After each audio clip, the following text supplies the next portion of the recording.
Good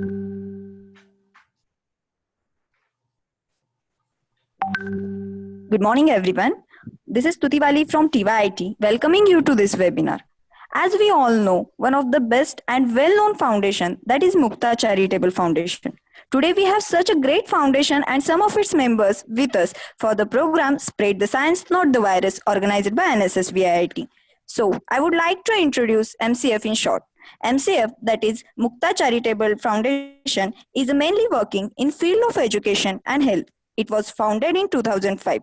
Flagship projects of MCF is Samvad HIV Helpline, which is free telephonic helpline, and also it is the largest HIV helpline in India. During this pandemic situation, Samvad Helpline has added Corona to its services. Not only this, but also they have some projects in education field like Shala Beyond Books, Addictions in Community, etc. Today we have Dr. Prakash Mahajan sir, Dr. Piyush Chaudhary sir, and Captain Ashok Gole sir to guide us. Now, I would like to introduce our today's guest, Dr. Prakash Mahajan sir, who is an eminent family physician and skin specialist. He is the founder trustee of MCF. He has been president of various doctor associations in Pune. He also won Best Doctor Award and Mother Teresa Award for his contribution to medical field. In today's program, we have mainly two parts. First, we have guidance of Dr. Prakash Mahajan sir, and then we have question answer session for students, which will be held by Dr. Piyush sir and Captain Ashok sir. So, without wasting our valuable time, we will start our program. I request to Dr. Prakash sir to start the session. Hello, Sudhi. Hello, friends. Hello, sir. Frankly speaking, I really envy you all. You're all college students. And I remember my days, almost 47, 48 years back, when I was in BG Medical College. Well, great time I had. That was one of the wonderful years of my life, best years of my life. And that's why I envy you right now. I did so many things. In BJ Medical College, we had to study quite a lot. The medical field was really challenging. And then I played quite a lot. I was a badminton champion for the 4 years. I was there in BJ Medical College. And then I was also the boxing champion there. Great time. We used to enjoy, we used to study. And that's why, my advice to you is really enjoy this, really study very hard, play games. This is the best time for you now. And okay, we'll come back to the topic. So why we are here.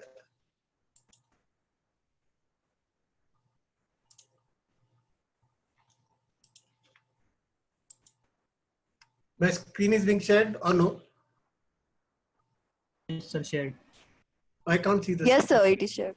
But I am not able to see the screen. Just wait a minute. Hold on.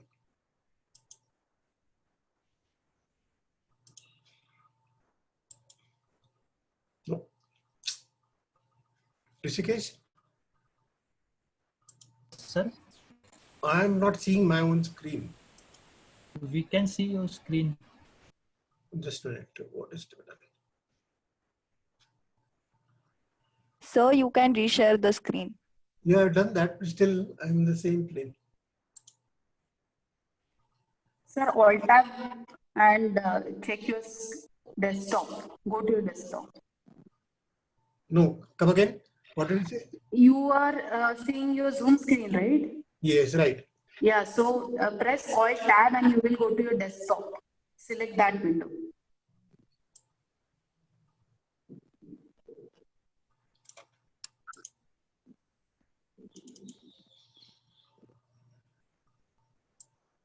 Yeah, I think that's better.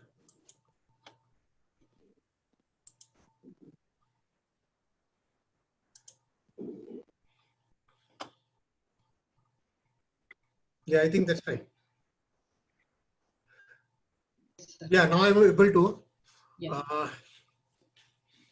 Now we are here. We at Mukta Charitable Foundation, as Shruti said right now, we are here to spread the information about COVID, spread the knowledge that we are going to gain about COVID, and of course, spread the science behind the epidemic. That is why we are here. And before starting my presentation, I'll request you all to support our helpline. We have got a Samvad Corona helpline. The number is 860-550-6565.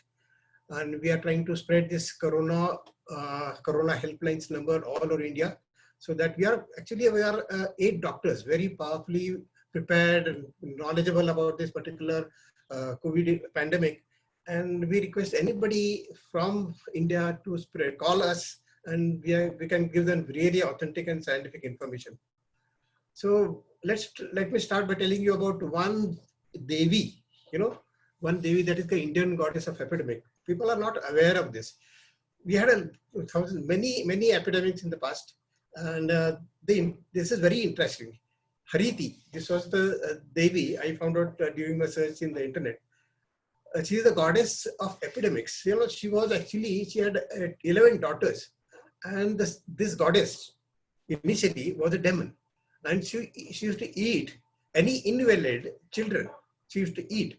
She was, in one way, it's not mentioned, but this is cannibalism. So she used to eat that, and this was during the time of Buddha.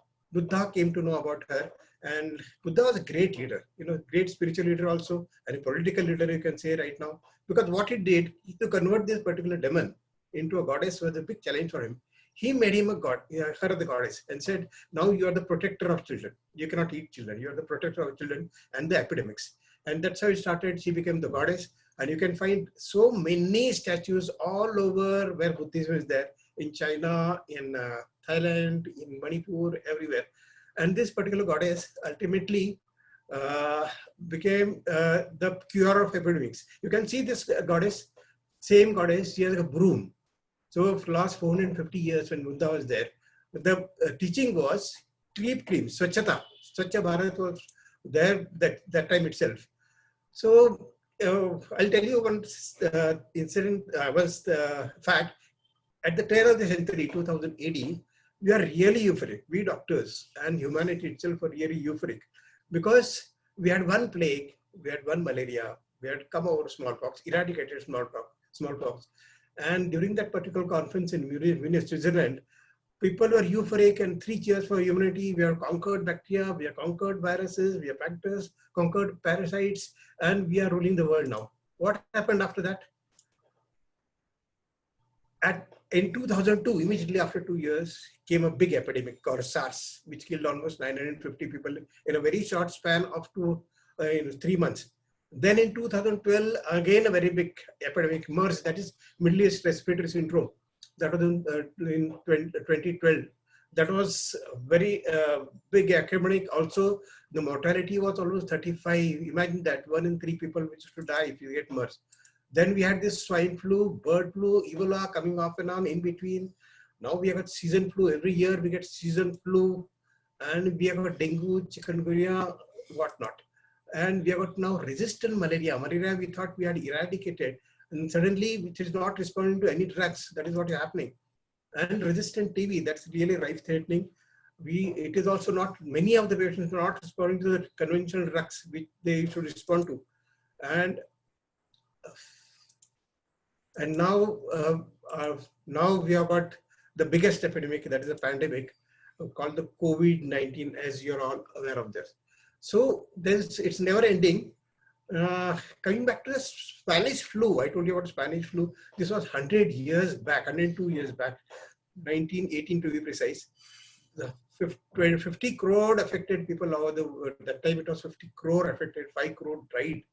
And it came to, initially it was in Spain, then it came to India. And India also, 1.2 crore people were affected. And then it was called Bombay fever. So this was long time back. We can have such kind of epidemics. At the same time, I'm not telling you to frighten you. There are so many epidemics which are just living for 15 days, 20 days, 1 month, that's all, and go off without killing anybody. There are so many other epidemics also. So I told you about Spanish flu because we don't know where this is going to end. So 2 things you should be doing. You should protect yourself totally. That is point number 1. And secondly, don't get frightened. You have to modify your lives. You have to learn to live with the virus for the next, I don't know how many months or years. So that's why I told you about this epidemic, which happened 100 years back. Now this particular virus is a very tiny virus, 1 micron. That is, if you take 1 millimeter, your petrol, and just cut it into 1,000 parts, that single part that's the virus. This is the coronavirus, SARS-CoV-2 virus. Now it's a very simple structure. It has got a bilipid layer. In the sense, you've got two layers with 74 spikes on that. 77. People describe like a corona. You know, corona is sun rays and all this, or a crown. But I think the best description should be a porcupine, right? Porcupine with 74 spikes, and it has got two layers and a very single-stranded DNA inside it. It's a very simple structure, but then it has caused a havoc more than any atom bombs or hydrogen bomb or nuclear bombs. So this corona, it is spreading like hell. You know, it started in Wuhan. Everybody knows that in China, then it spread to Spain, then it spread to Italy, then to Europe, USA, UK. Now, after 8 months, the current epicenters are USA, second in India or probably Brazil, then Mexico. They are the current epidemic. So it's like a tornado, you know, it's like a hurricane. It goes on from one city to another, goes on coming back to the same city. If it comes back to the same city, we call it a second wave. It will go on changing. Now, Pune, I think, is one of the worst affected cities in the whole world. So initially, this was a coronavirus. We know coronavirus for last so many months, so many years. I mean, decades, 70, 80 decades. You know, this a large group of families. But of course, it was quite harmless, causing a little bit of respiratory infections, usually in animals, sometimes in humans. In camels, it used to cause diarrhea. In chickens, it used to cause upper respiratory infection. Now, suddenly, a new kind of genetic structure of corona has come up. Then we call it a novel corona, just to differentiate it from the normal corona. But ultimately, in February, this virus was named by WHO as SARS-CoV-2. So remember, the name of the virus is SARS-CoV-2. And the name of the disease is COVID-19. People confused with this, right? COVID stands for, CO stands for corona, V stands for virus, and D stands for disease.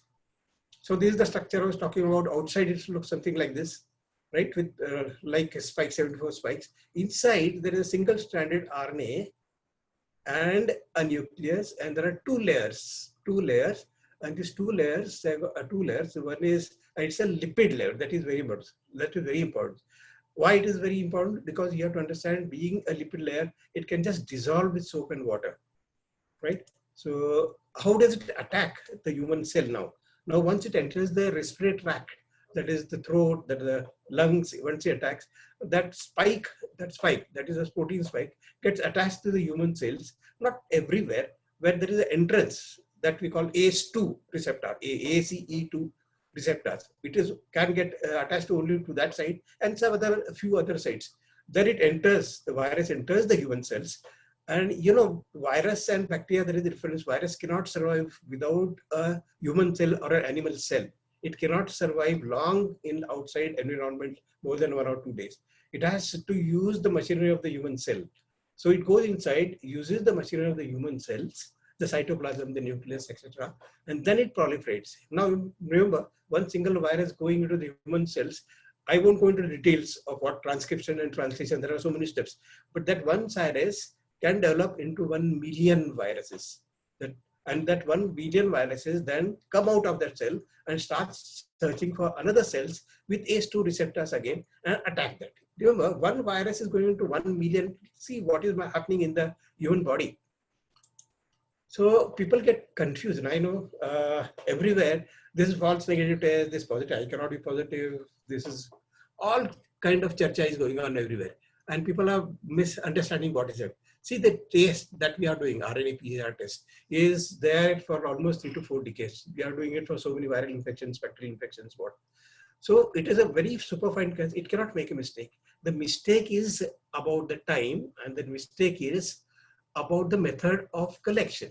These are the two mistakes that happens. So what happens, the collection, a person comes to your home or you go to a laboratory, somebody collects from the nose, from the nasopharynx, by a swab. That collection method, these are technicians. They are trained, of course, well trained, but they, of course, can make, it's a human error. Secondly, you have to do the RNA PCR test, which is the gold standard test, at the proper time. So if it is not done at the proper time, you will get a negative or a false positive results. So what I tell you in short, what is the timeline? What happens? Suppose a person is infected. This is the point of infection. The first arrow on the left side is the point of infection. If you get infected at this point of time, right, then you will probably get symptoms after 3 to 5 days. Between that, we call it, if you don't have any symptoms whatsoever. After 4 to 5 days, you start getting symptoms. During that time, the virus goes on proliferating, as we say, in the body itself. Billions and billions of viruses are formed. And by about 1 week, the peak is reached, and gradually the virus is also gets, its lifetime is over, and gradually the virus, they become less and less, and by about 2 weeks, there are hardly any virus left in the body. Now remember this fact, see, the RT-PCR test is going to test the virus. If you do the test before 3 or 4 days or 5 days, it is, of course, in spite of the fact that the virus is present in the body, you are going to get that test negative. And if you repeat the test after 3-4 days, it is going to be positive.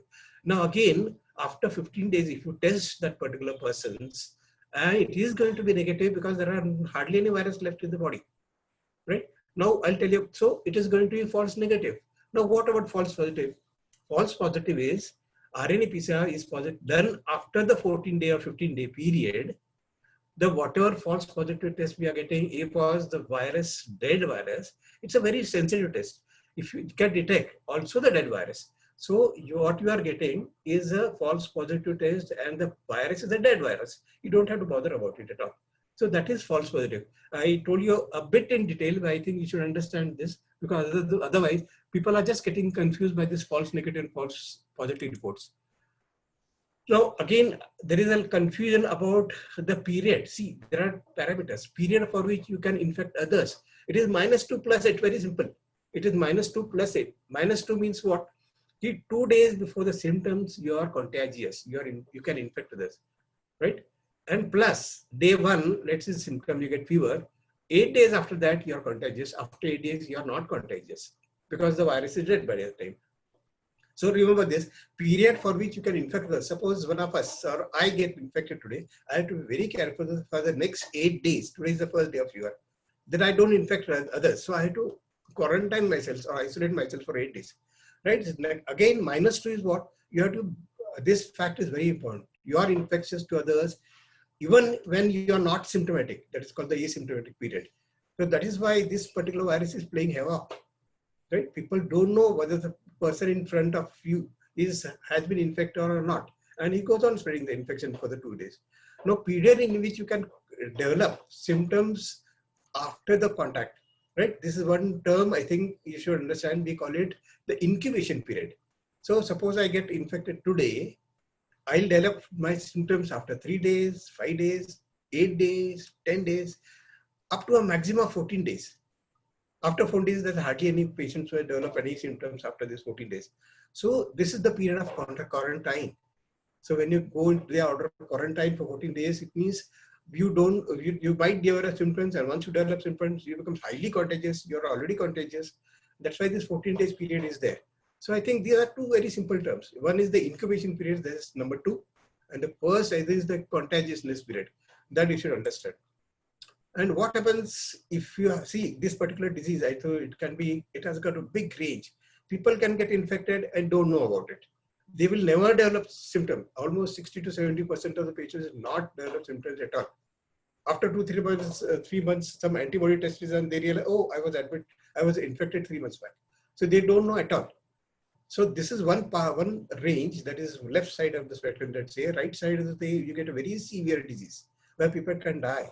So that is what is happening with this disease. So after learning about this particular thing, all governments all over the world decided triage system. So categorize one into no symptoms, the middle one into average symptoms or moderate symptoms, and the later one into life-threatening disease, that is the serious symptom. So that is triage. Why is it useful? Because then we have to treat that patient like that. So people don't have symptoms, you do home quarantine. The idea is to prevent progress and the transmission also at the same time. And if you get mild symptoms, this is called a mild disease. If you are young, don't worry. What happens? What is mild disease? The oxygen saturation goes below 94. You get fever, you get dry cough, you get loss of smell. This is a mild disease, but all the other parameters are fine. But you are highly contagious. That's what government does. They shift you into a COVID care center. That is called CCC. That is to prevent complications also. They watch you daily, take the temperature, treatment. If there are some parameters which are going wrong laboratory-wise, then they'll shift you to a higher center. So that is mild disease. Then we have got moderate disease also. Moderate disease where the oxygen saturation in the blood becomes less. This causes pneumonia. It infects the lungs. That's why the oxygen in the blood, in the lungs is not absorbed properly, doesn't go into the blood, and that's what we measure. So oxygen saturation becomes less than 94, right? This is a cause for worry. There is breathlessness. So this is moderate disease. So they shift you to a dedicated COVID health centers. There are many dedicated COVID health centers now. PMC has made it compulsory. All big institutes having ICU beds to have this dedicated COVID health center in their setup. So, for example, Ratna Hospital is totally dedicated. Pune Hospital is dedicated. Inlax Budrani is dedicated. Dhiranath one wing is dedicated, like that. So there you treat them.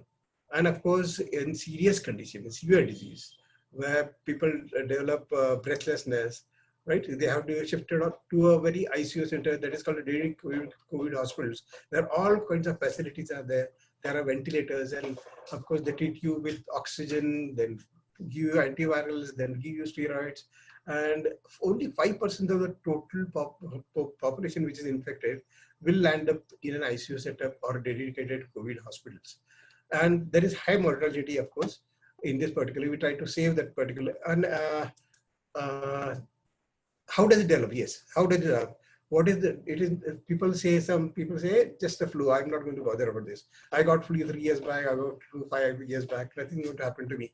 The difference between the seasonal flu that we had for so many years is that here they had to have only upper respiratory infection. That means nose, throat, ears, sinuses, that used to get infected. Now the difference in this particular respiratory infection, that this is a lower respiratory tract infection. It means it goes into the lungs within a few hours once it infects you. That is one dangerous thing, because lungs are vital organs of the body. It can cause pneumonia and death also.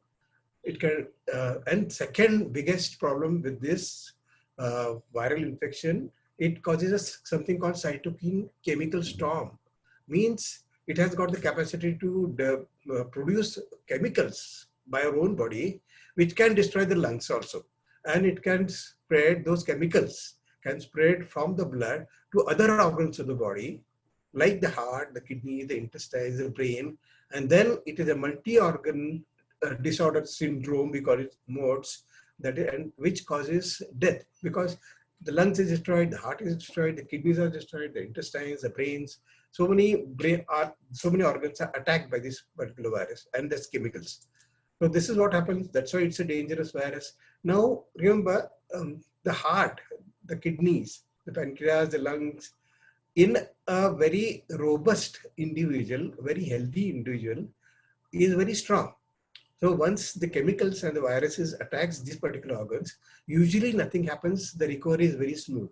But once the heart is disabled, maybe due to previous heart disease, or because of diabetes, or kidneys damage because of aging, or hypertension, or diabetes, in these particular condition, as we call it comorbid conditions, then death can occur. That's why elderly people, the death rate with diabetes, with comorbid conditions, as I told you, is almost to the tune of 20%. 1 in 5 patients who are dead with this who are old with this kind of comorbid conditions are likely to die. And in the healthy young individuals, it is around 2%. So 10 times more in elderly people. So if you have panic, don't worry. The recovery rate is really good, right? 98 people recover, young people recover without any issue at all. So don't get frightened. Now the basics again, everybody knows how it is transmitted, but how it is transmitted. So aerosols, droplets, and fomites, there is a bit of confusion in the community.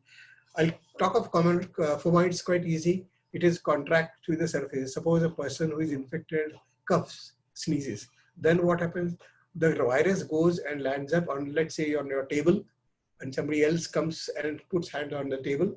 From the hands, it goes to his nose and mouth, and he gets infected. That is called fomite transmission, or contact with surfaces, right? Secondly, aerosols and droplets. Droplets are more than 5 μg. That is quite large. So once the patient coughs, that particular droplets don't go more than 3 feet long. It settles down on the surfaces and again contacts with the surfaces with somebody else that can transfer the infections. So that is droplet transmission. And the last is aerosols. Aerosol is something which is slightly debatable whether it can transmit. So it is through air. The very light particles, they can float in the air. They can float and travel to distances. For example, we say 1 meter distance, 6 feet. Why? Because 3 feet apart, that is for droplets. Now a person sneezes, coughs. It can go beyond the 6 feet. It can go to 15 feet. It can go to 20 feet by a sneeze.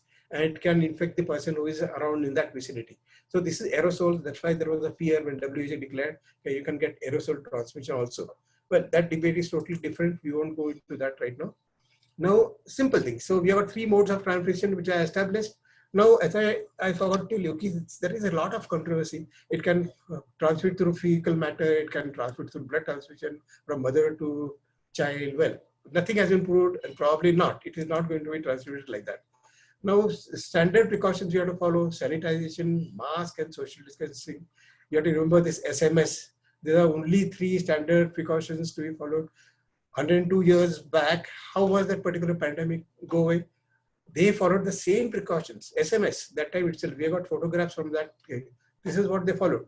And over a period of 1 or 2 years, herd immunity developed and that particular pandemic disappeared. So we required really basic precautions. And masks, what should we be wearing?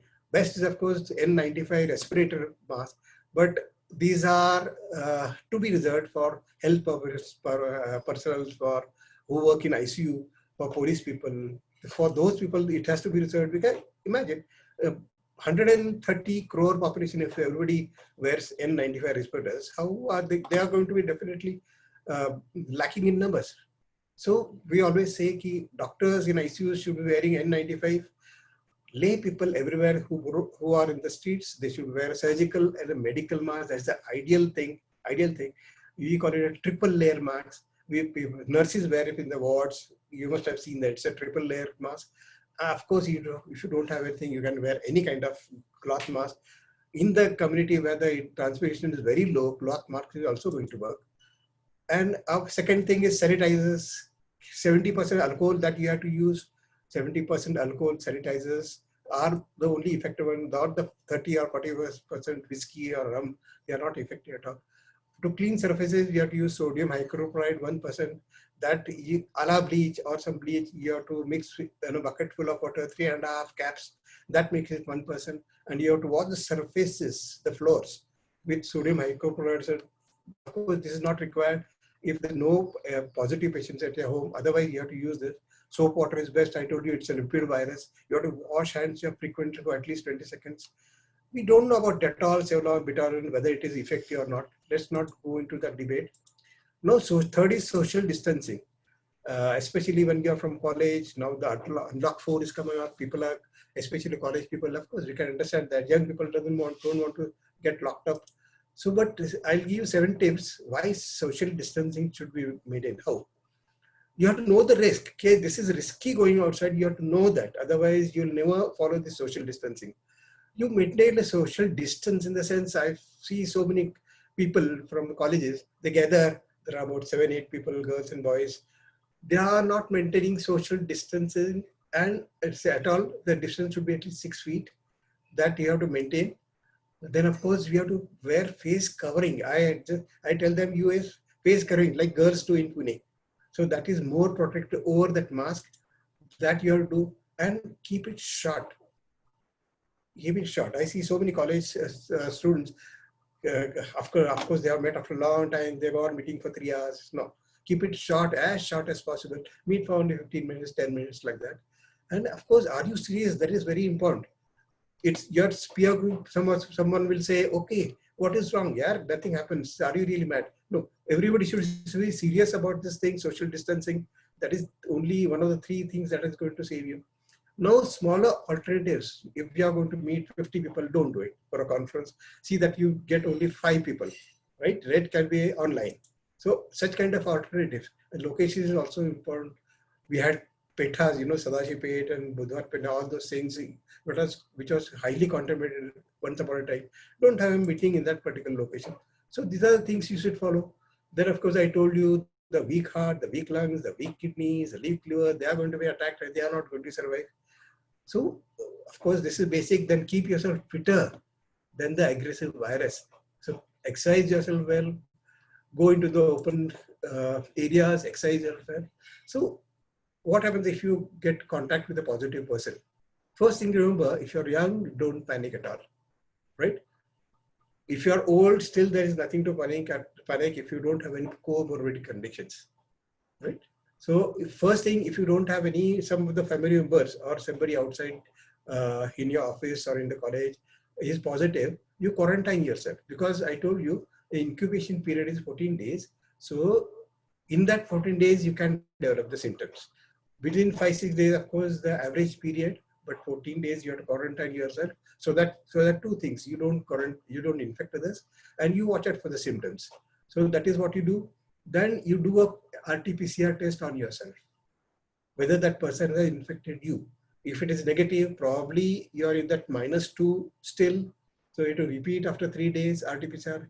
If you get 2 test negatives, okay, fine, you are negative. If you're positive, then of course that things are different. If you're negative, then you have to self-quarantine yourself. And yeah, and when during the quarantine period,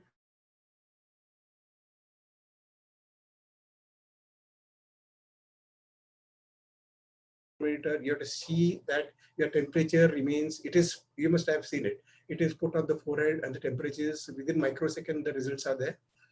You have to remember the normal temperature is 98.4, right? But this is of course subject to some variations. If you're in the sun coming out, this might give a false rate of light 99.8. Don't get alarmed. Go into a room, sit there for 15 minutes, again take the temperature. So temperature reading is very important. I told you the fever and cough, they are the main symptoms of COVID-19. Then another instrument is this pulse oximeter. This you'll have to buy if you're quarantined. It measures the tissue oxygen. Important thing about this is it is very non-invasive, right? You don't have to poke yourself with a needle or something like that. And then of course, immediately within a microsecond, you get the results. But of course, it is subject to errors. I told you about this. We suppose a girl is wearing a nail polish, it can make a difference. Then the ideal thing, you should have oxygen saturation in your fingers, 95%. Nobody has 100%, 99%, 98% saturation, oxygen saturation is there. You have to see there are subject to errors in the sense that I told you in the first words are measures the tissue oxygen. It doesn't mention the blood oxygen, right? So it can be subject to errors. Secondly, these are mainly Chinese made that we are getting here. You have to be aware of that. Then of course, what people ask, oh, I'm really tired, 8 months are already gone, when will this end? So, frankly speaking, science has limitations. We really cannot predict when this is going to end. Now, we have seen these peaks and flattening of the curves. We had in New York, very highly infected, more than 1,500 cases daily. So many people used to die in New York City, for example. You call it the peak, and then there is flattening of the curves. People get some antibodies develop in their blood. They don't get infected very easily. So there is flattening of the curves. Then you get herd immunity. Almost 70% of the people get antibodies to fight this virus, and gradually it disappears from that particular city, and that virus goes on to transmit in another city. So that is called peak and flattening of the curve. Then second wave, we really don't know. It developed in Spanish flu. Initially, the first wave, 5 crore people died. That was havoc. Then after that, it went away. The people become complacent, stop wearing masks, no social distancing, no sanitizer, nothing. And then the second, 2019, the Spanish flu hit the shores again, 50 crore death. So that is second wave, but that is rare. We don't think second wave is going. Scientists don't think second wave is going to occur here. But of course, let's keep our fingers crossed. Now, herd immunity, what is it? What is the vaccine? Big topic. I think we leave it to Dr. We have got an expert here, Dr. Piyush, who will be speaking after this, who will be taking your questions. You can ask him this question about herd immunity and vaccines. Two things.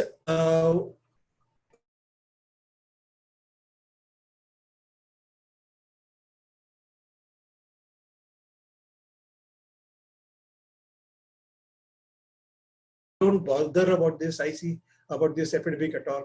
We see so many people from slum areas going triple seats on motorcycles, not wearing masks, not maintaining a distance of even 3 or 6 inches between them. So that is hell with the corona. That is really bad. Then we got super spreader.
Rishikesh Yes, ma'am.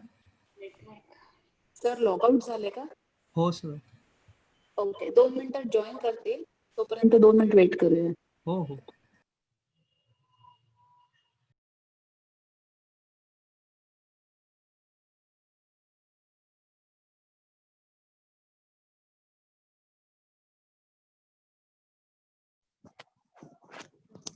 I request to all attendees, please type your queries in question answer chat box, not in normal chat box.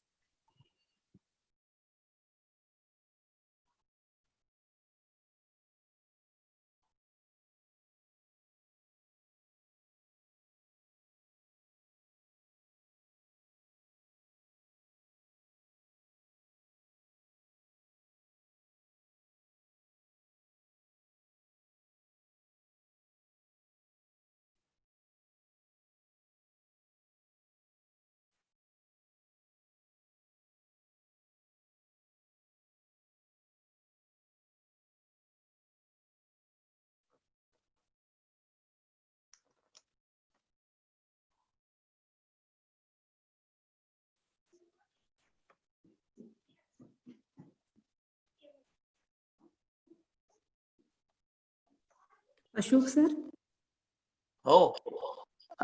Rishikesh doctor Mahajan join होईपर्यंत पियुष सरांना आलेल्या क्वेश्चनचा answers देऊ देत का? चालेल, no problem ma'am.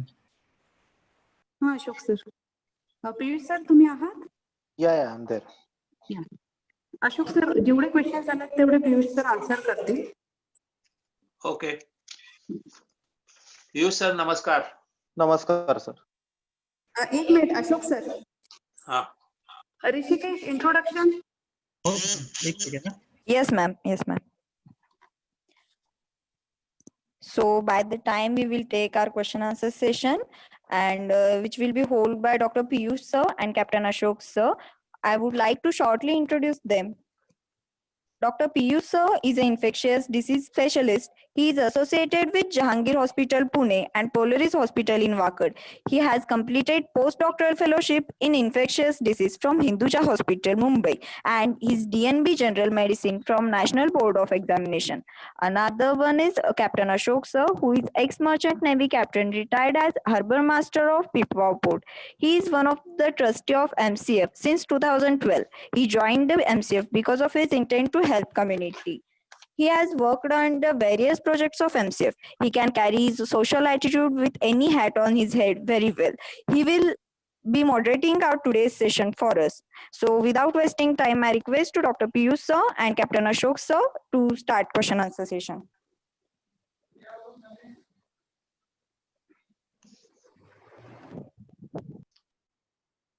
So are you there? Yes. Yeah, I'm there. Sir. Yeah. हो आहे sir, बोला ना. हा नमस्कार सर. नमस्कार. नमस्कार. हा मी कॅप्टन अशोक गोळे. मी MCF चा ट्रस्टी आहे. तर काही प्रश्न जे आलेले आहेत ते असे आहेत. मी एक प्रश्न तुम्हाला वाचतो, तुम्ही उत्तर द्या, मग दुसरा वाचेल. Sure sir. does smoking cigarette, weed, or consuming alcohol make me more vulnerable to corona? Well, the answer would be yes, in the sense any condition or any addiction or habits which lead to like which have the potential of causing any lung diseases will definitely have more chances of getting complications out of COVID, or they'll also have more chances of getting infection.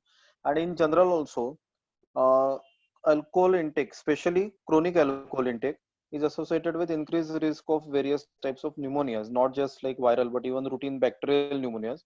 So same thing applies to COVID as well, that the risk of getting will also increase, and in case if somebody does catch the infection, the risk of getting complications will also increase. और दूसरा एक प्रश्न है कि if I have got corona infection symptoms, Mhm. will other people in my family get the same symptoms or they may be different? They may be different because what symptoms one person gets, like we were seeing in the previous presentation by Dr. Mahajan sir, that the manifestations of corona infection or this COVID-19 can range from being asymptomatic, that is having no symptoms at all, to getting only upper respiratory or flu-like mild symptoms. Then next to getting severe symptoms like getting pneumonia, and further severe or critical symptoms where even oxygen levels go down and the person may require ICU and all that. So who gets what depends on how that person's body reacts to the infection, how much was the infection burden the person has got, what is the immunity status of that person, if the person is say above 65 years of age, or whether the person has other medical illnesses like diabetes, hypertension, heart disease, asthma, or like we discussed, habits of smoking, alcohol, all these things. Or some patient may have other medical conditions like cancer or immunocompromised conditions which may reduce their immunity. So such patients are definitely likely to have more severe disease compared to somebody in their 20s, 30s without other comorbid medical conditions. So symptoms like fever, dry cough, fatigue, or you can say easy fatigability, body pain, dryness of mouth, all these things can be common for many people, but it's not necessary that everybody will get sick. Okay, sir. When they say virus is mutating, what is mutating and is it happening in case of corona? Uh, yeah, okay. So this will be more of a scientist level question, I would say, whether it is happening about corona. To answer the first part, mutating means the virus makes certain structural changes in their genes, structural or functional changes, so as to survive better in the environment. Like all of us know that by and large, the principle which is followed in nature for any species, be it human beings, viruses, bacteria, is survival of the fittest. So obviously the viral will also try to modify itself in such a way that it can survive in the environmental conditions that are there around us, and it can survive perhaps even the precautions that all of us are taking to like prevent its spread, like including even the sanitization measures and all those things, or the drugs which are used to treat the virus. So these viruses do mutate to protect themselves from all these measures. Obviously even the virus would like to survive. And whether COVID, this novel coronavirus is mutating or not, well, perhaps yes, there is a lot of literature saying that there may be different variants of this virus in different geographical areas. Now, in most of the places where there are centralized research laboratories, like the National Institute of Virology in Pune, or many other similar laboratories in collaboration with ICMR, at least in India, and such laboratories in other countries, they are studying the genetic part of the virus or the genetic make of the virus. So once all that data comes out, we'll have a better idea about various strains of this virus. But mutation, yes, almost all viruses do mutate. Sir, can you tell us something about the vaccine? What is the status in the world or what is happening in the world as of today in short? And once the vaccine comes, if I take a vaccine, will it protect me 100%? Okay, so first about the status of the vaccine. So more than the world, I would say we'll stick to our country, India. So at least there are three different vaccines where which are being studied in India. One is from the company Bharat Biotech, one is from another Novovaxin company, and one is from Serum Institute of India. So the vaccine strain which is being developed and studied by the Oxford strain, that one is produced originally by AstraZeneca, and a similar strained vaccine is produced in India by Serum Institute of India, which is based in Pune. Okay, so now all these three vaccines, phase 2 and phase 3 trials have been initiated in the country. As far as the Serum Institute vaccine is concerned, the phase 2B trial, that is usually called as the safety trial, whether the vaccine causes any harmful effects. And then the phase 3 trial, that will be the immunogenicity trial. It will detect like how much immunity does the vaccine produce in terms of antibody response. So those trials have already been initiated this month in our country. But like you all know, any new molecule, whether a vaccine, drug and all, if they are developed and they are to be used on a larger masses, then they have to undergo these various phases of trials. So there is of course expedition in terms of getting these approvals and doing these trials because it is a pandemic situation. But even with that, most people who are closely involved with vaccine development trials and all these things, they believe that we may not have a vaccine commercially or widely available for masses till first quarter of 2021, because we at Jangir Hospital are also one of the centers for the Serum Institute vaccine of Oxford strain. And for that vaccine trial, we have we are going to start enrollment from next week. So 1.5 months will go in enrollment and collecting the data, then they'll analyze it. And there are, that is just the one center. There are 17 centers across the country for Serum Institute. For the other one, there are 10 centers which have been identified. So everywhere data will be collected, it will be analyzed, and only when everything is satisfactory, then the vaccine will be available for the masses. So it won't be for at least 3 to 6 months, I would say. About the second part of the question, whether vaccine will protect 100%. So that is a too idealistic goal to expect, because most of the even previously existing vaccines, they do not give 100% protection against the infection. Like to just give you a perspective, some diseases like say smallpox or polio, which were eradicated through mass vaccination campaigns, theoretically speaking, even those vaccines had efficacy of around 60 to 70%. Meaning, any vaccine which has an efficacy of around 60 to 70%, if the immunity produced by that vaccine lasts long enough, then it could be good enough to control that particular infection. Now, the problem with COVID is this part itself, that how long will that immunity last? Many people say that as per the currently available literature, the immunity acquired by getting the infection lasts somewhere between 3 to 6 months. What happens beyond that, we don't have enough literature available as of now, because the pandemic is somewhere around 9th month from the beginning, if we say the Wuhan onset. So it is too early to say what will happen to the immunity developed by getting infection or getting vaccination 1 year down the line, because we haven't reached the 1 year mark since the beginning of this pandemic. Sir, what is the chance of reinfection? That means somebody who is cured of corona, what is the chance he will get reinfected? If we look at the reliable information that is available on through sources like CDC USA or World Health Organization or ICMR, depending upon analysis of various papers which have been published or case reports, then the chance of reinfection is negligible, at least for first 3 months. It is very, very less between 3 to 6 months. Beyond 6 months, theoretically, it is possible, because the immunity is not lifelong or it is not long lasting.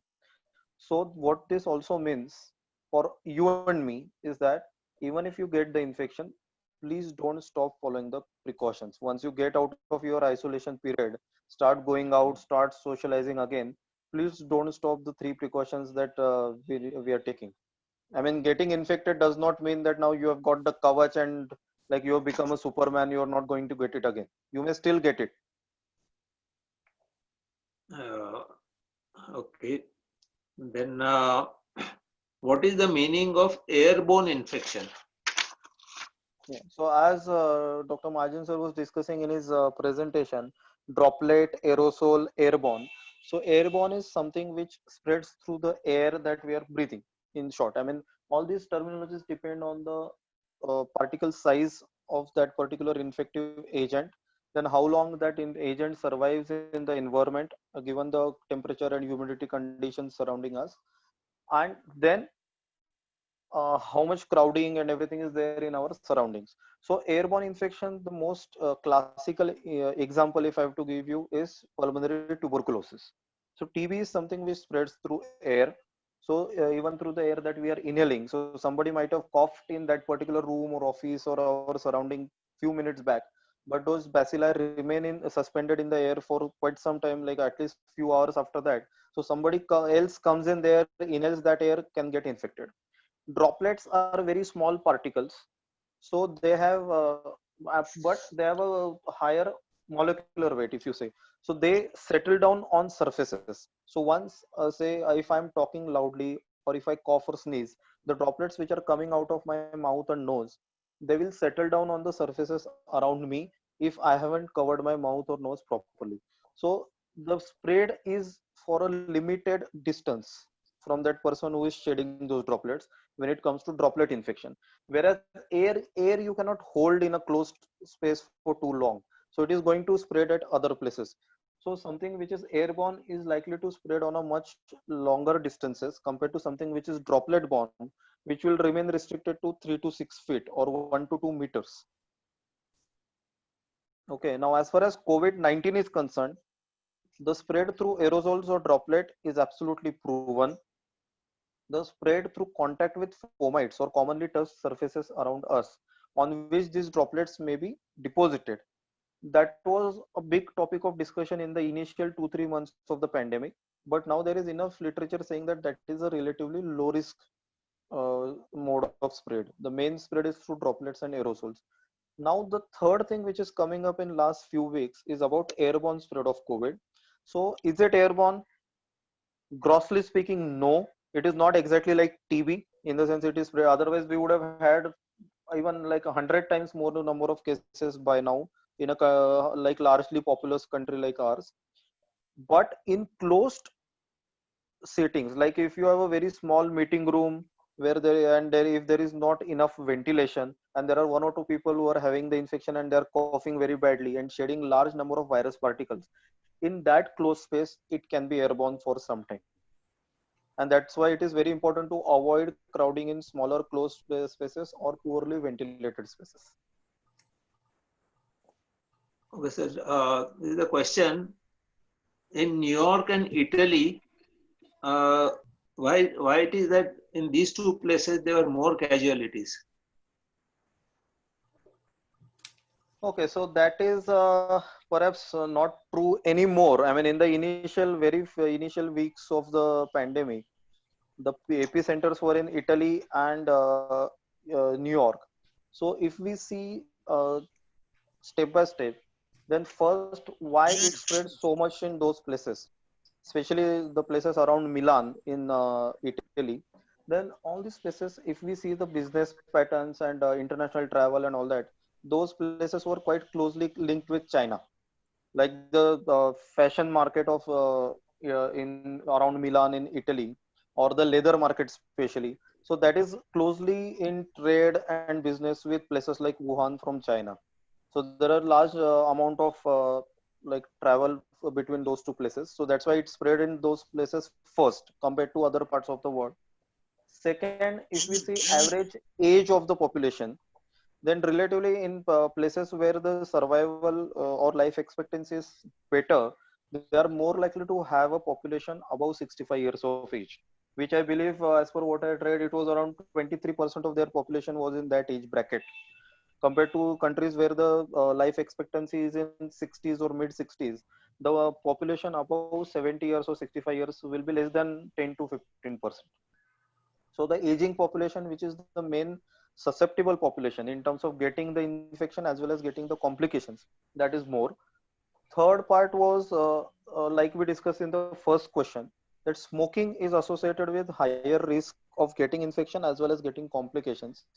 So the percentage of people who smoke is also significantly higher in these two places that we're discussing.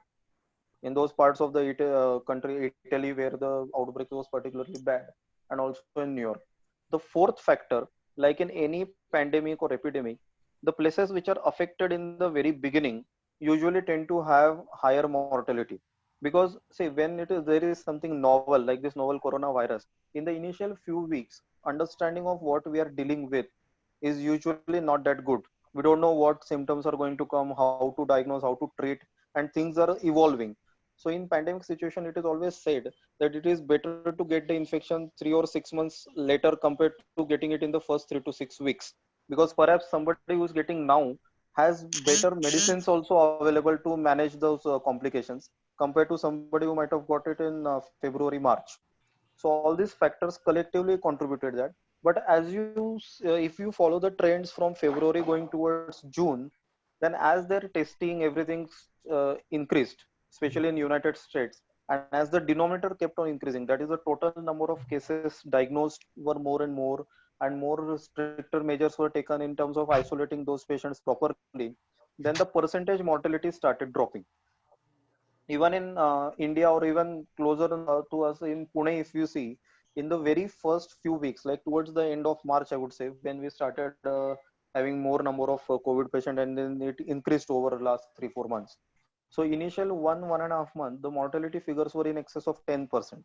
In fact, there were a lot of news and everything in the newspapers, channels, and all, that Pune's mortality is more than the national mortality. But if you see currently, then it is down to below 3%. And overall mortality in our country is down to somewhere around 1.5 to 2%. Of course, there are regional variations. I mean, in such a large country, and then different places are in different phases of the pandemic. Some places like Mumbai, they are kind of almost controlling the surge, whereas Pune is still at the peak. Then some places in Tamil Nadu, Karnataka, and all, they are they were quite kind of well controlled till May, and June, July onwards, they have started to surge. So it depends on which phase of the pandemic that particular place is. Okay, so there is, we hear a lot of things about herd immunity. Do you think India is going towards the herd immunity? Well, my answer to this question would be no, because see, herd immunity, for it to develop will require a lot of factors. One is the people who are getting infection and who are developing immunity after surviving from that episode of infection. How long does the immunity in that particular person last? Like we discussed in one of the previous questions, we don't know yet whether this infection, this immunity protects us beyond 3 to 6 months. That is one.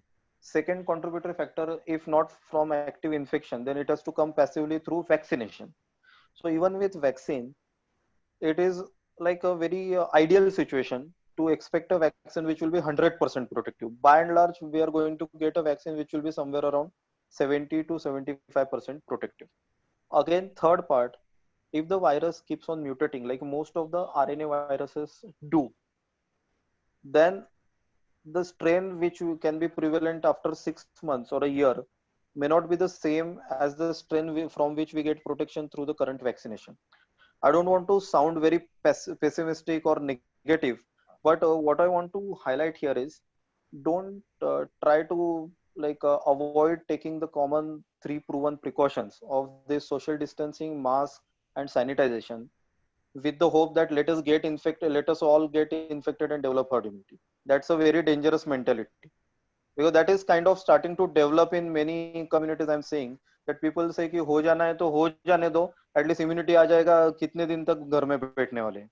So that is a wrong attitude to have, because say uh, I may get it in a mild form, but if suppose my some elderly, like some grandparent or parents, somebody is in my contact, they may not be lucky enough. So I mean, everybody gets different severity of disease, so please don't I think we should not focus on herd immunity so early. It is, we are still far away from it. I think we should still stick to the proven 3 methods: social distancing, mask, and sanitization. I think Mahajan sir is rejoined. No, depends on the questions. Questions are that, or I don't know where I stopped getting seen and heard. Sir, I think at the last slide of the COVID related presentation. Okay. And then you're moving to the next part, I think. Okay. तर एक minute, तुम्ही कोहा host नाही आहात, तुम्ही screen share नाही करू शकणार. 2 मिनिट थांबा. अशोक सर, क्वेश्चन्स असतील तर सुरू ठेवा. ऋषिकेश इंडिकेट करेल महाजन सरांना की सुरू करायचं का. अशोक सर, तुम्ही म्यूट आहात. Ashok sir. Okay, Ashok sir झाले, सर को-होस्ट झाले, sir present. Prakash sir, you are co-host now. Okay. And you were on slide 2 help with Karuna. नाही, मला ऐकवलं नाही अर्चना, काय म्हणे? शेअर करा सर, तुम्ही स्क्रीन शेअर करा. स्क्रीन शेअर करू. ओके. हो, आणि टू हेल्प विथ करोना ह्या स्लाइड वर या तुम्ही. ओके.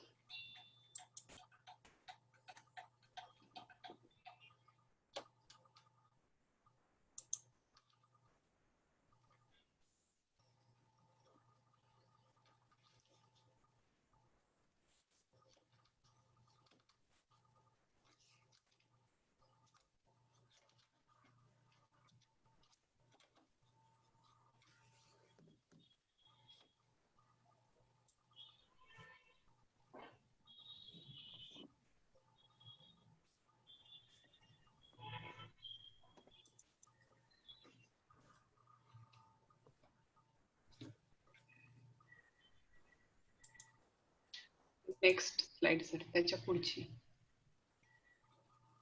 याच्या पुढची घेऊ ना?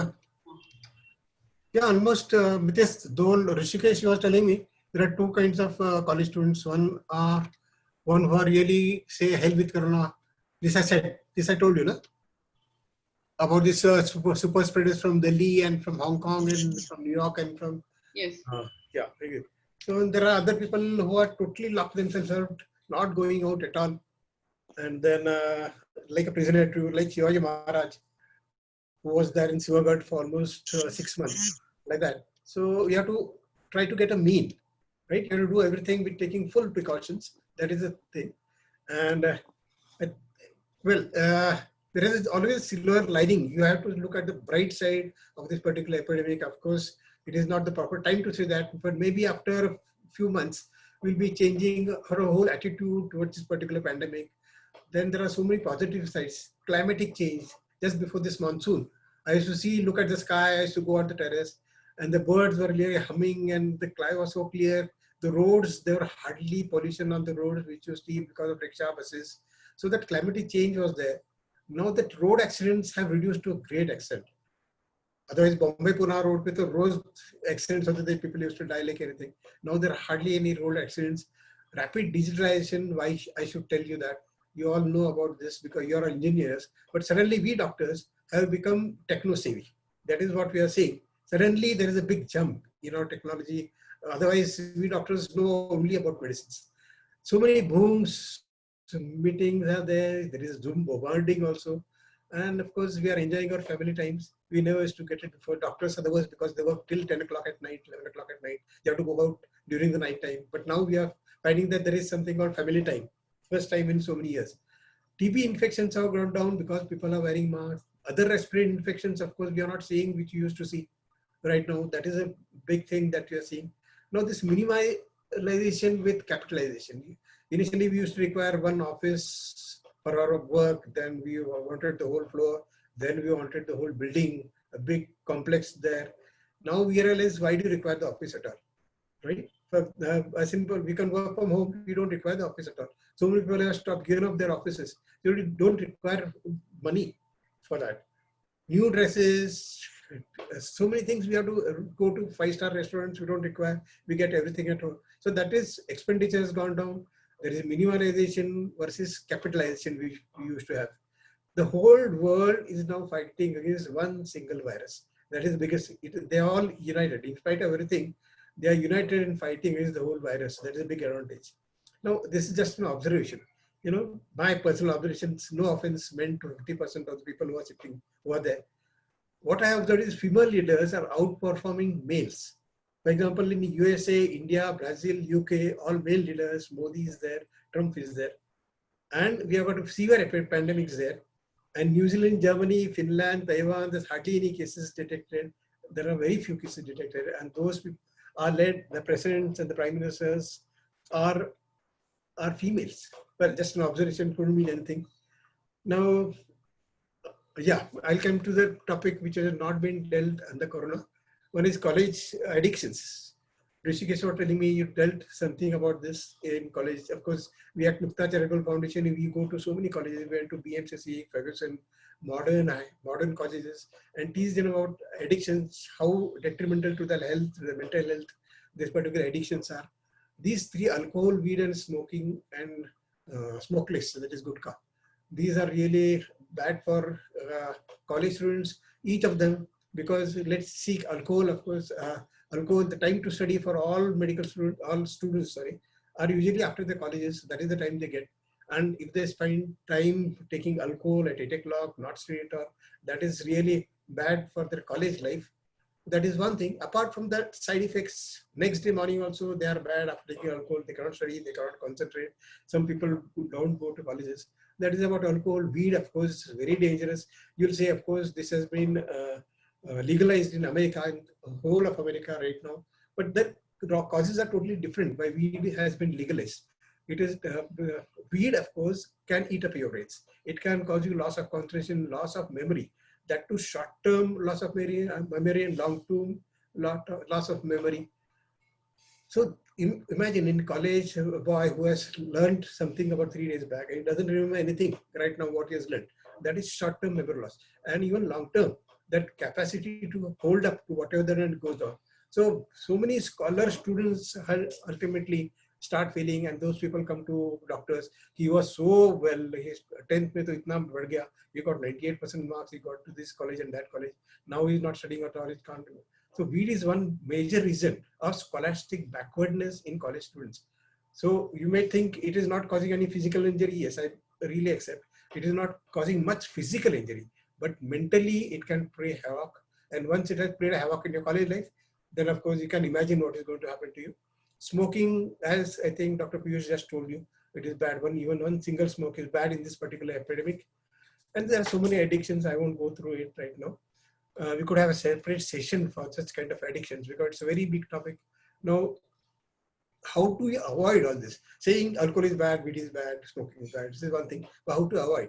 Now, first thing you have to remember that you have to beware of the bad peer pressure that builds up in college. Suddenly you go to college, you're euphoric, you're just out of your family bonds are less tight now because you're feeling a free bird. You want to get into the picture, you want to be one of everybody, friends, yes, over the array chal rahe, ek peg se kuch hone wala hai kya? And that's how it starts. So you have to beware of this bad peer pressure. You have to wean the other people away from these bad habits. So that is the first thing you have to remember. Peer pressure is bad everywhere, but in the college day, it's really bad. It can get really bad. And adolescent stresses, of course, are different. Your relationship matter quite. Loss of in love affairs, then failure in schools, pressure from the parents to score and do something about your life. So that kind of stress can really bother you and lead to addictions. You have to learn to cope up with the stress. You have to see that the stress that you are getting is going to help you grow in life. That you have to learn yourself. There are techniques, but of course, it is beyond the scope of this particular seminar, even beyond the scope of my knowledge about counseling. And of course, how to make clear that you don't drink. This is what happens. In parties, there are 10 people, out of which 1 or 2 people don't drink. The other 8 people are going to put pressure on that particular, arey, le lo baba, kya hota hai? Usse kuch nahi hona hai. So you have to make people, I seen college boys, what they do, boys and girls. They try to act smart. They'll take a glass of water and pretend to drink as if they are drinking vodka. If somebody asks, he nahi vodka dal ke pi raha hu, like that, that doesn't help it. You have to make them impress on their mind. No, I don't drink and don't intend to drink at all in my life. And that is my way of life. Gradually over 1 or 2 parties, third party, they are going to accept you. You are not going to drink. That's all. That is a better way to do it. How to have fun without drugs or alcohol. You can have so many other parties. Pune is ripe with pav bhaji, vada pav bhaji, and so many hotels. You can go and enjoy those hotels here. And even by parties, you can have so many things in Pune itself. Pune is, I don't know how many are Puneites. There are so every corner, if you go to Pune, you'll find something very interesting. You go to Appa Balanso, there is something interesting who Appa Balant was, or Khajina Veer, why this Khajina Veer is there. It's, so many things in city itself, outside the city. Of course, you can go to treks. Simhagad is ultimate. You have to go there and see for yourself what kind of a trekking you can do. Ramgarh, Rajgarh, so many other things are there. You can enjoy without taking all this alcohol and things. There is a lot of things to enjoy in and around Pune. That's what I'm saying. Of course, recreation, badminton, so many other things are there. And you have to ultimately remember, I think, that college time, your time starts now. See, whatever you do now is going to reflect in your life. You study hard, succeed. Every time you fail in your later in life, you don't get a promotion. You are going to grouse, no, I am going to get a correction. I have got a habit of winning. That's how it starts. If you take alcohol right now, you're going to be taking alcohol all your life. If you're going to be complacent, lazy right now, you're going to be lazy. This is the time where the brain develops. That's why it is very important to avoid all these things, alcohol, everything right now. It is very, once a brain is developed, then nothing happens. For example, a man 60 years old, if all his life he has not taken alcohol, he cannot start drinking because the brain is already developed. That's how it is. So this is your time and you should capitalize on this particular time.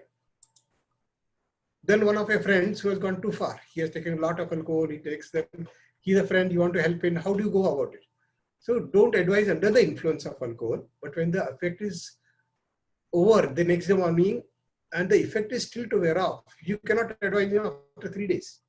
Under the influence, he is not going to listen to you. After 3 days also, he is not going to listen to you.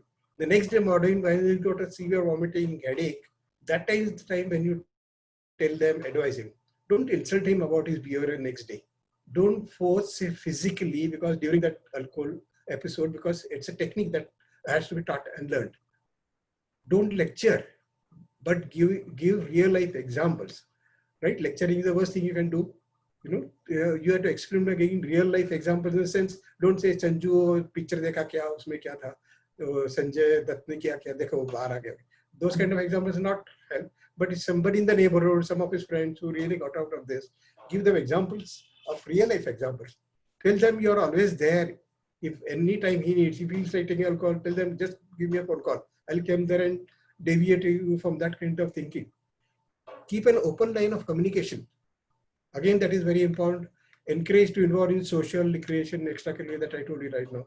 And lastly, and the most important thing, be a role model yourself. Otherwise, you cannot advise. And the last part, as Rishikesh told me to discuss, is a very long topic. How can we doctors? We have got 8 doctors here. And right now, I think 55, 60 engineers are there as participants. So what can we do about your thinking? So where do we lack? Oxygen, you know, oxygen is something which is restricted to ICUs and to COVID hospitals. We want oxygen cylinders in the clinic itself where you can help. You can have oxygen in the home itself. So how can you really help in that? Develop some kinds of cylinders. We want stethoscope with amplifier. You know, stethoscopes that we use are 1 feet, 1.5 feet with a cord, like with tube. We cannot maintain social distancing with the patient if you want to examine with the stethoscope. So we want something with a very big tube or with an amplifier, something like this. So that is not available.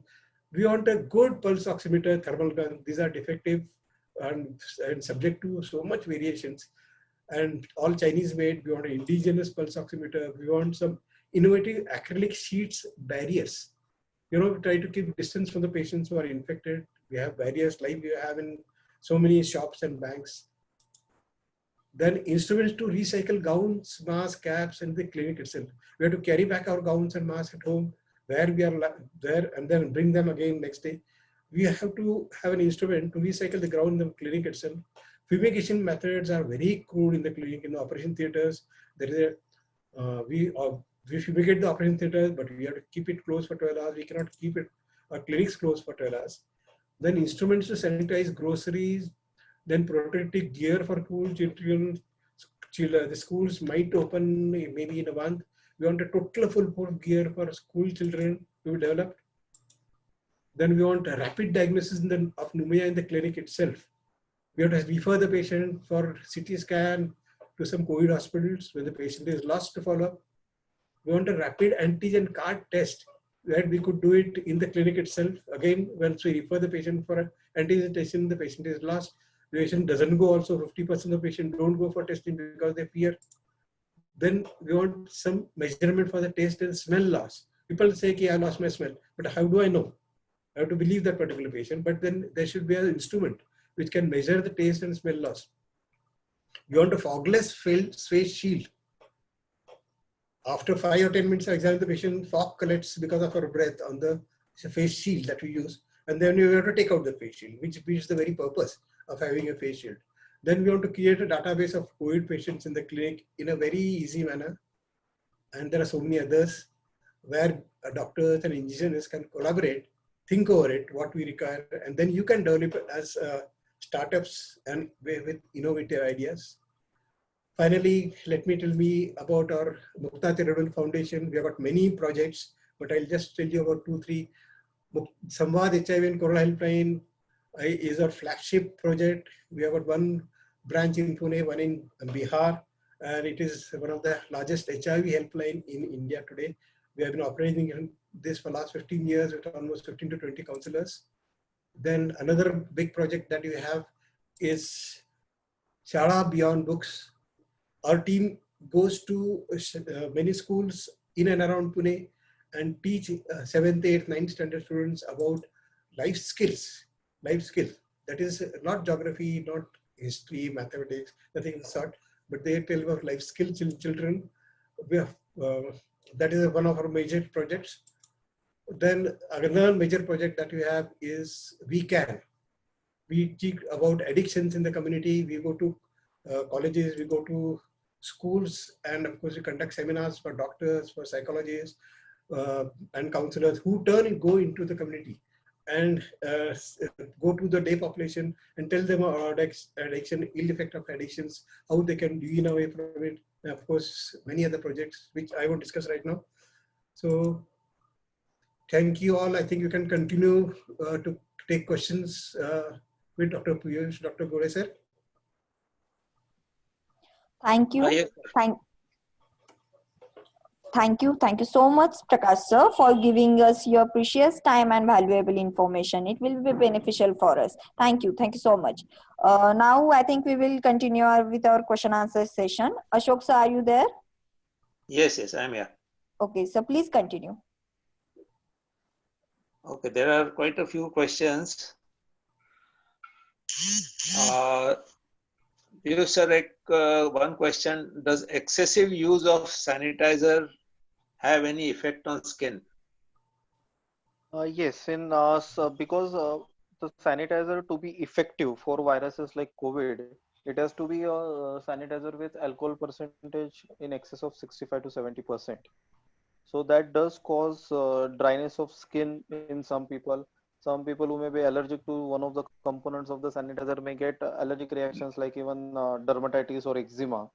So for that, best thing is to follow the policy that wherever possible, use routine detergent, soap and water, and in only selected situations use alcohol-based hand rubs. Otherwise, by and large, in most situations in daily life, soap and water can also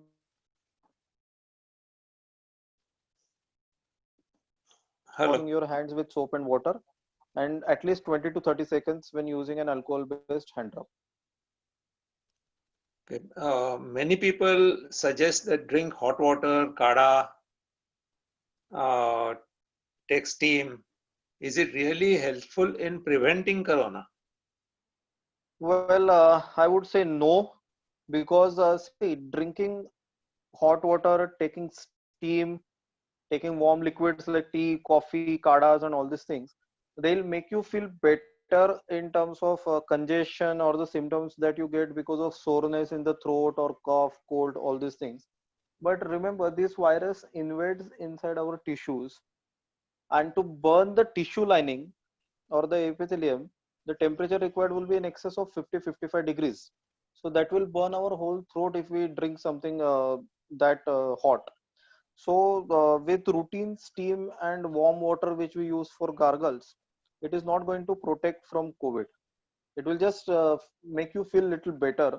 In fact, I have seen the other side of the thing, that just because somebody is following these measures, they neglect on the proven measures like mask, distancing and sanitation. So they become complacent, and in fact they end up getting COVID. I mean, we see so many patients who come to us, "Hey, मैं तो since March I was always daily I was drinking only warm water. Daily I was taking steam 3 times in a day. Daily I was doing gargles as soon as I went back home." And still the person got it. That is perhaps because they get complacent about other measures which were far more important and far more effective. Okay, it is said, or we read somewhere in the newspapers and all that the peak will be in November. How much truth is in that? Well, if current situation is also not the peak, then peak is going to be quite bad in that way. I mean, for this we require epidemiologist or a community medicine like person who is studying the epidemic curve. But it is very difficult to say when the peak will be, because I think already if we look at the statistics, 1.5 to 2,000 cases are detected in the PMC area alone almost every day, and in PCMC area another 1,000 to 1,500. So more than 3,000 cases are almost detected every day in and around Pune district. If this is not the peak, then perhaps peak is going to be very scary. So I think basically what we need to understand, I mean, this point I would like to stress again and again, that whether we are at peak or we are at the trough or whether we are plateauing, at individual level, each one of us has to continue taking all the precautions. As long as we are doing that, this thing is going to end somewhere, or at least it will be there in manageable proportions. Okay. It is stated that COVID-19 has good recovery rate, but it damages some organs in your body like lungs and tissues, etc. How far is it true? Okay, so recovery rates are good. That is absolutely correct, because as was also highlighted by Majan sir in his presentation, that most people who are asymptomatic, who have only upper respiratory infection or very mild lower respiratory infections or mild pneumonias, they recover completely. So the people who have multiple medical comorbid conditions or who are at extremes of age, they are more likely to get complications. So obviously, if you see proportionately, like he mentioned that MERS had mortality of almost 35%, or even SARS had around 10 to 15%. So eventually, the mortality figure that we are likely to have with COVID will be somewhere hovering around 1%. But even 1% for an infection is a significant mortality rate. About the sequelae or complication, the way we get any, say, for to give a simple example, when we get a scar or wound on our skin, when it recovers, there is some degree of thickening or fibrosis or occurring at that place, and we get a mark many times. Similarly, if somebody has a very severe pneumonia and large parts of lung are damaged because of that, then they are likely to have what we call as pulmonary fibrosis. So the tissue, as a part of natural course of recovery, when they recover, it gets fibrosed.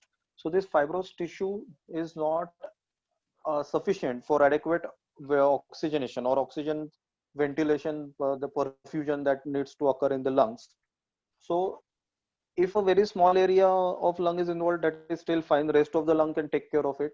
But if a person has a large involvement due to this COVID pneumonia, which can be at multiple foci in the lung, both the lungs, then that fibrosis can be severe enough to keep that person dependent on oxygen for quite some time.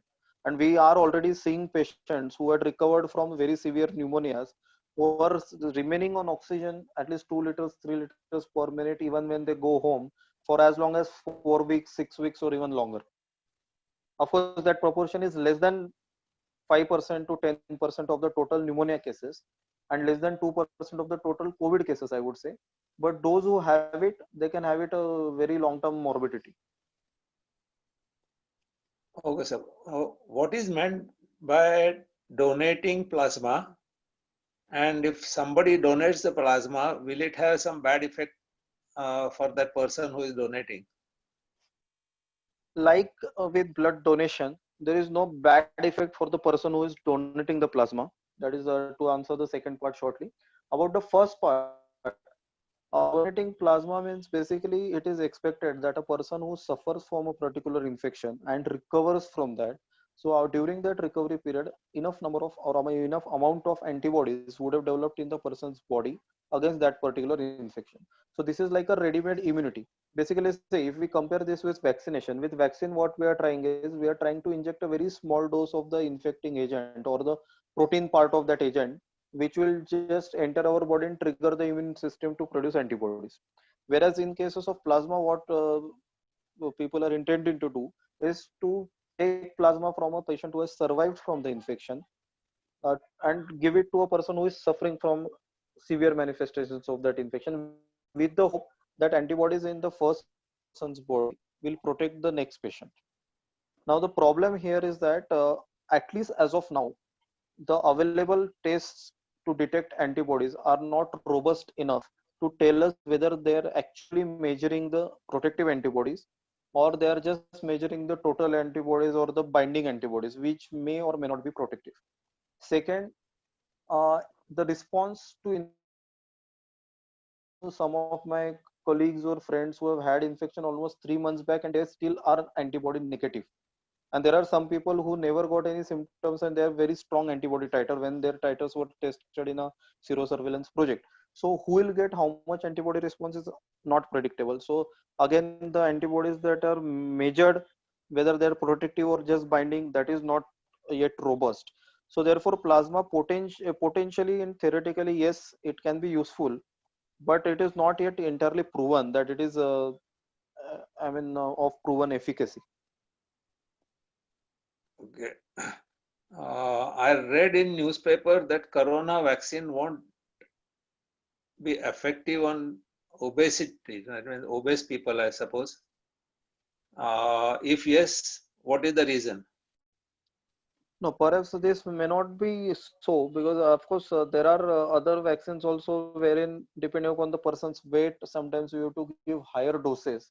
But as far as I know, and I'm one of the co-investigators for this Serum Institute vaccine trial, as far as I know, there is nothing like it doesn't work for obese people. On a lighter side, you should have said yes, it will. So people will at least keep themselves fit. Anyway, that was the lighter side. Let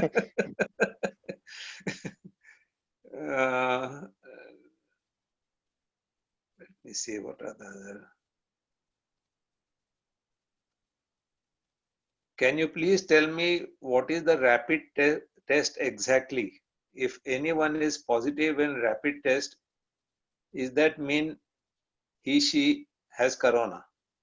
Yeah, so this is a good and very important question because once the number of tests available has increased, so basically we have three tests by and large. One is rapid antigen test, second is the RT-PCR. Okay, that is real-time polymerase chain reaction. Okay, where there is amplification of the genetic material of the virus, and then it is detected whether it matches with COVID or not. In to tell you in short this thing. And third is the antibody test. Now, out of these three, antibody test is not to be used for diagnosis. The only purpose, the valid purpose of doing antibody testing is one, to screen the eligibility of a particular person for giving plasma. Second, for serosurveillance or epidemiological purpose, to see what percentage of people in a particular community have already developed antibody and not. Otherwise, for all practical purposes, for you and me to detect whether we have COVID or not, antibody testing is not useful. About the other two, rapid antigen and RT-PCR, the sensitivity of rapid antigen test is somewhere around 45 to 50%. So it may end up missing around half of the total number of patients who actually have infection.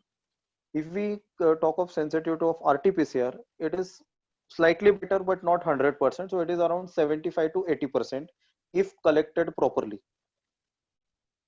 Specificity wise, Antigen test has almost 99 to 100% specificity. So if somebody has COVID-like symptoms, they do rapid antigen test and that is positive, then there is no need to confirm it by doing any other test or doing RT-PCR. That is almost 99 to 100% reliable that the person has COVID.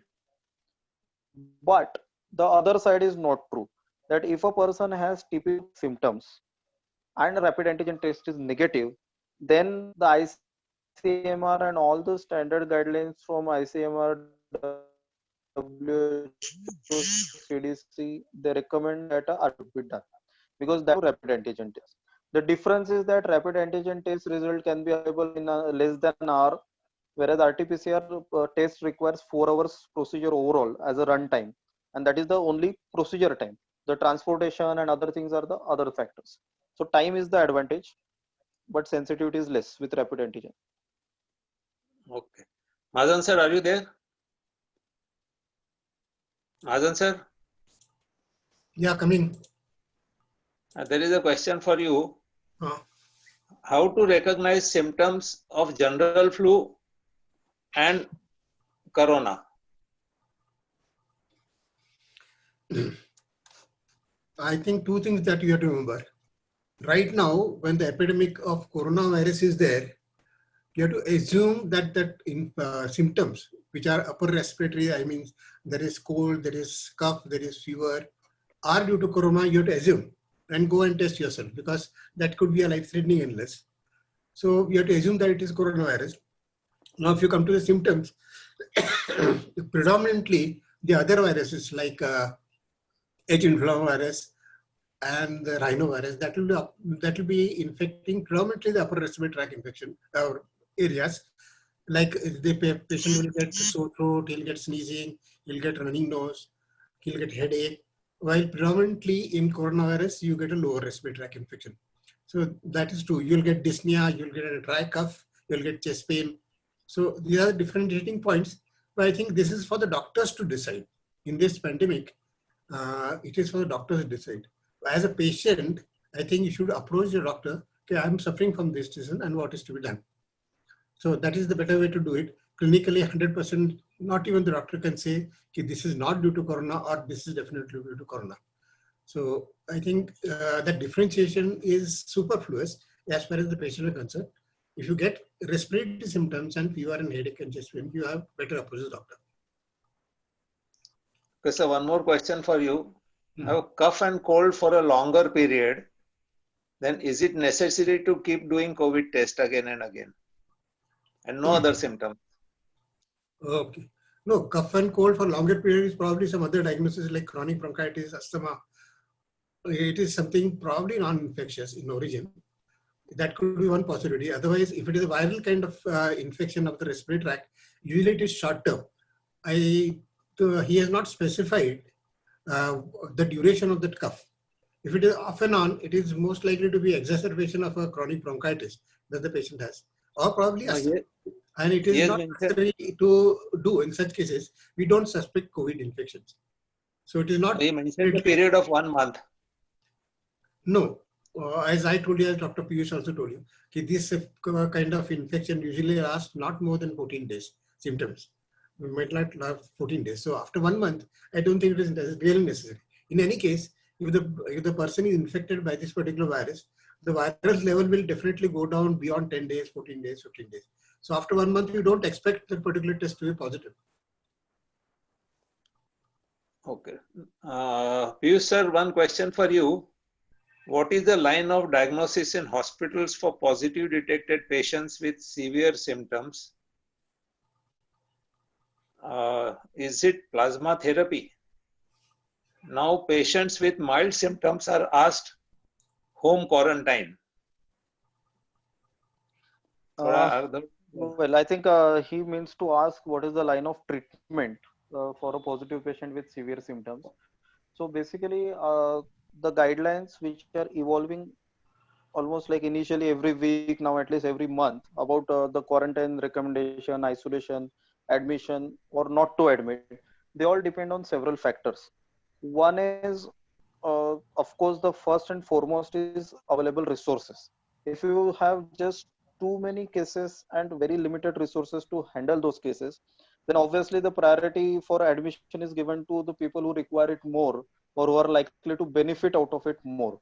That is one of the reasons why this thing has started, that people with almost no symptoms or very mild symptoms can be kept at home, so they don't occupy the beds which may be more important for somebody who is having moderate or severe symptoms.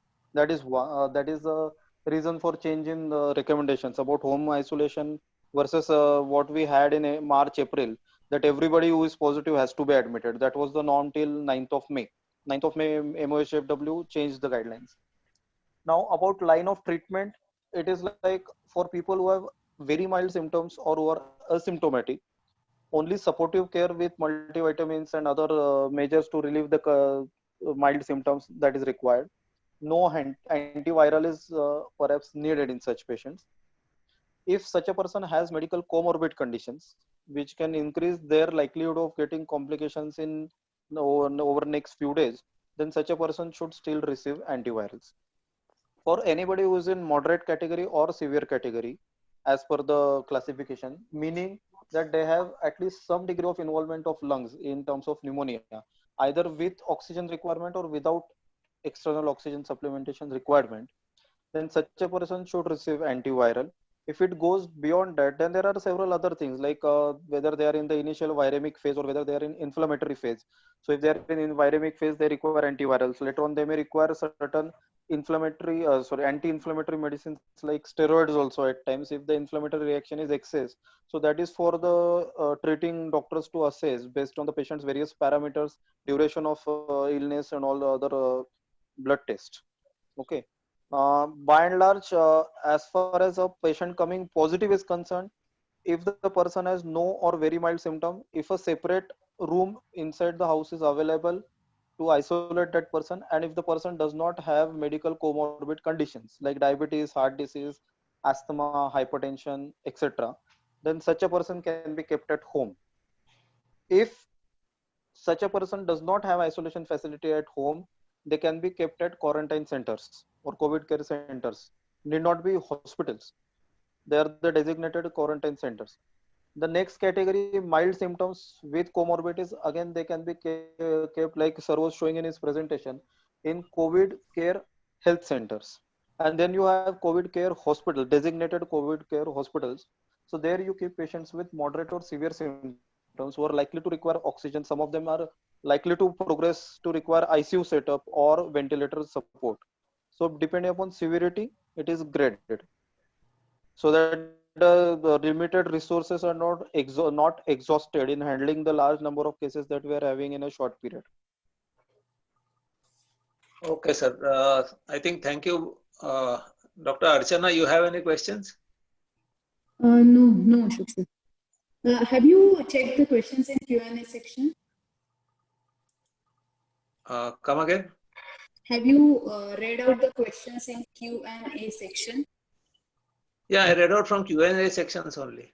Okay, fine. So then it is done. Yeah. So I think there are 2 or 3 questions which are missing out. So they can read it out. Why don't you read out? Okay, sir, I'll read it. What is the line of diagnosis in hospital for positive detected patient with severe symptoms? It is a plasma. So, This is done. Sorry to interrupt. This is the This is same one done. that we discussed just We now. just did that. okay, sir, I'm sorry. Anything else? No, I think we are done. Yeah, I think I covered everything. Couple of questions, I added them together, you know. Yes, sir. Almost all questions are covered. Yeah. Mukund, sir, you want to say something? Yes, please. If Yeah, supposingly a person has COVID, but he has a good immunity and he has overcome all the effects, and he is now absolutely free. And when if he goes for the rapid antigen test, and if there are if he goes for the test and there are antibodies, so will such persons who are completely free from the symptoms and who have enough antibodies, can they donate plasma? Yes, I mean theoretically, yes. I mean rapid antigen test and the antibody test are two different ones. Rapid Yes. antigen test is to diagnose the disease in the Yes, in the beginning, and antibodies that we are talking of are either the IgG or IgM antibodies, which are formed against the infection. The longer lasting ones are the IgG antibodies. Now, as I discussed previously, also I'll elaborate. Whenever we develop antibodies, this IgG type, they can be broadly of two types: neutralizing and non-neutralizing. So binding or neutralizing antibodies. So it is the neutralizing antibody which gives long-term protection against that infection, and which is useful if plasma of such a person is given to another person who is suffering from infection later on. But the problem is that the currently available methodologies to detect antibodies against COVID, they are not up to date as yet to tell us how much is the neutralizing antibody titer. Most of them just detect the total antibodies. So theoretically, yes, the person can donate plasma. Whether it will protect or benefit, we don't know entirely. Theoretically, it does benefit. Yeah. Thank you, sir. Thank you. Okay, so I think we have finished with the question and answers. पाकिस्तानने attack केलं आणि त्याच्या against आपण समजा army upgrade केली तर आपण SRP तयार केली आणि आपण SRP करायला ते अँटीबॉडीजचा काय उपयोग नाही तसं येते आपण एक्झॅक्टली काय तयार करतो आपली बॉडी त्याच्यावर सगळं येते सो न्यूट्रलायझिंग अँटीबॉडीज म्हणजे खूप powerful army.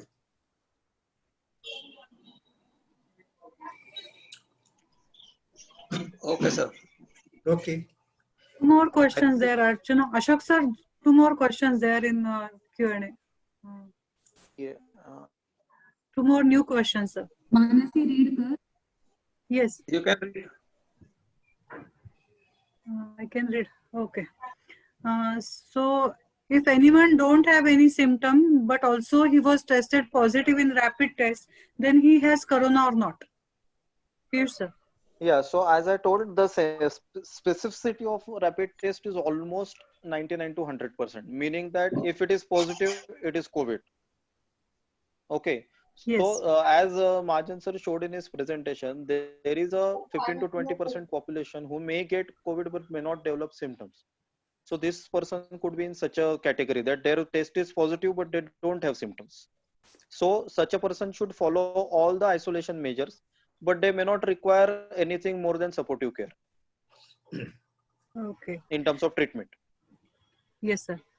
And so the next question is, in your opinion, after this pandemic comes to a close, however long that may be, what should be the first step we as a global community take so that we are better prepared for the next pandemic? Very good question indeed. Piyush, me answer करू का? And the answer will be a little difficult in this thing, but one simple measure would be whatever good habits we have developed during this pandemic, 6 months, 1 year or 2 years later, we should not get back to our previous bad habits. If we continue those good habits, then perhaps which they'll help us in future pandemics also. Yes. Well said, sir. Well said. Well said. Yes. Excellent. Yes, excellent. Yes. Archana? Chala. Yes, Okay. Thank you, sir. Okay. Ashok sir. Thank you, sir. Thank you, sir. Thank you. Shall we conclude Yes, the session? Yes, yes, please. Thank you. Okay. So on behalf of NSS VIIT, I, Nitin Sakre, Professor Nitin Sakre, NSS coordinator, would like to thank all the panelists, Dr. Piyush sir, Dr. Prakash sir, Ashok sir, then Jyoti ma'am, Mansi ma'am, Archana ma'am. So this session was really wonderful because we all had a lot of confusion about this corona situation. I mean, how this tests take place and how we should care in this pandemic situation. So thank you all the panelists for giving such a wonderful session and giving us very useful insights and information. I would also like to thank Rishikesh and Stuti, NSS coordinators, for organizing this session for all our VIIT students. So thank you everyone. Again, once again on behalf of VIIT, I thank for this wonderful session. And we will be definitely in touch with the Mukta Foundation people. And thank you Mukta Foundation also for all the supports provided for this session. Thank you everyone. मी एक गोष्ट सांगू का शेवटी जाता जाता? Oh yes, Ashok sir, हा, please. मी खूप जवळजवळ 20 वर्षापूर्वी NSS बरोबर काही सोशल वर्क केलं होतं आणि आता तुमचे जे NSS ची मुलं आहेत त्यांना मी सांगू इच्छितो की आता तुम्ही हे सगळं ऐकल्यानंतर जेव्हा तुम्ही आजूबाजूला जाल तेव्हा ज्या काही चुकीचे समज झालेले आहेत ते लोकांचे काढण्याचा प्रयत्न करा आणि जे काही बरोबर आहे ते कसं लोकांमध्ये पसरवता येईल तेवढं तुम्ही बघा. हे आत्ताच्या याच्यामध्ये NSS ला एक मोठं काम आहे असं मी समजतो. Thank you. Yes sir, definitely we will plan for the your suggestion, and we'll definitely we'll have a team so which can do the awareness among people regarding their misconceptions regarding corona. So we'll definitely do it, sir. Yeah, and our helpline is always open for your questions, so no problem there. Yes sir. Okay, thank you. Yes, thank you everyone. Thank you Rishikesh, thank you Stuti. Thank you, sir. And thank you to all attendees too.